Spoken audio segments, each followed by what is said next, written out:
by Evan Cameron. Caffeine. Most of us just think of it as a kick of energy in the morning to get our day started. But how much do you really know about it? What happens when you put it in your body? And how does it help in terms of burning energy? Maybe I will be able to help with these questions. Caffeine was discovered about 1,000 years ago, and since then has spread its influence across the world. About 95% of US adults admit to using caffeine on a regular basis in their daily diet.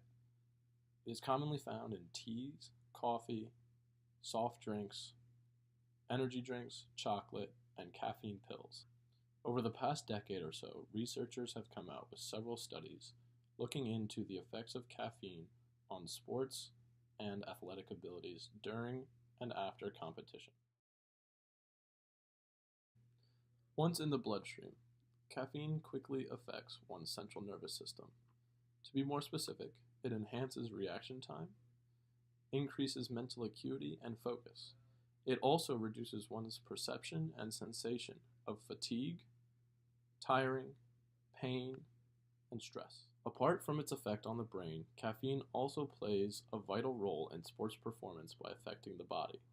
When exercising, especially for endurance exercise, your body breaks down glycogen to fuel your body's activities for the beginning of your workout. When your body runs out of glycogen to use as a fuel source, that is when you start to feel fatigued and tired. Caffeine is known to break down fat stores for your body to use as fuel during exercise.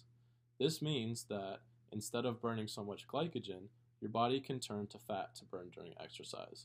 For the first 15 minutes, caffeine reduces the burning of glycogen by about 50%. This is incredibly helpful in terms of endurance sports because it allows you to perform at a high level of activity for a longer period of time, reducing the time it takes to fatigue and in turn increasing your endurance.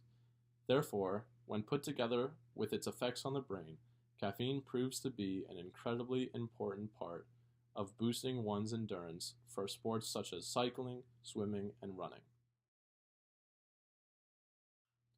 If you are choosing to use caffeine in order to boost your athletic performance, make sure that first you are familiar with its effects. You should never try something out new on the day of a competition. Caffeine is notorious for your body building a high tolerance to it fairly quickly. Therefore, it is a good idea that about 3 to 4 days prior to competition, you try to greatly reduce or completely eliminate caffeine from your diet. That way, that on the day of competition, when you do take caffeine, its effects will be greater and be more effective in terms of boosting your athletic performance. In terms of the day of competition, you should take caffeine about an hour before your competition. That is how long it takes for caffeine to reach its peak concentration in your bloodstream.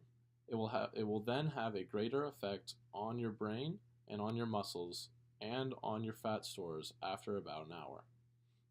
Caffeine pills are the recommended form of consumption in terms of athletic performance. Most caffeinated beverages have other ingredients that can be harmful to athletic performance and should most likely be avoided. Studies show that about 3 to 6 milligrams of caffeine per kilogram of body weight is recommended prior to athletic performance. Again, 60 minutes prior to your competition. Although caffeine has a lot of great benefits in terms of your sports performance, it is very important to be aware of the potential negative effects it has on your body. For example, caffeine, especially coffee, can be a diuretic. This means that when consumed in excess amounts, it will cause dehydration of your body.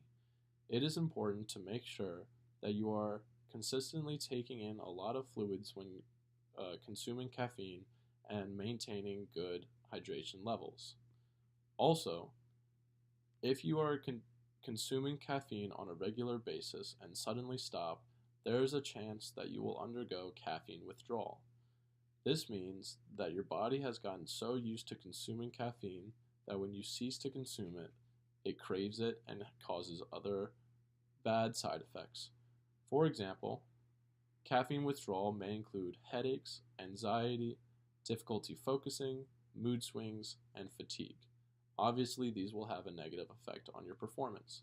If you experience any of these symptoms, it is a good idea to consult with a nutritionist or doctor to ensure that they do not continue. The best thing about caffeine is that it is completely legal and easily accessible. I believe that it will be an extremely helpful product for you. Start today.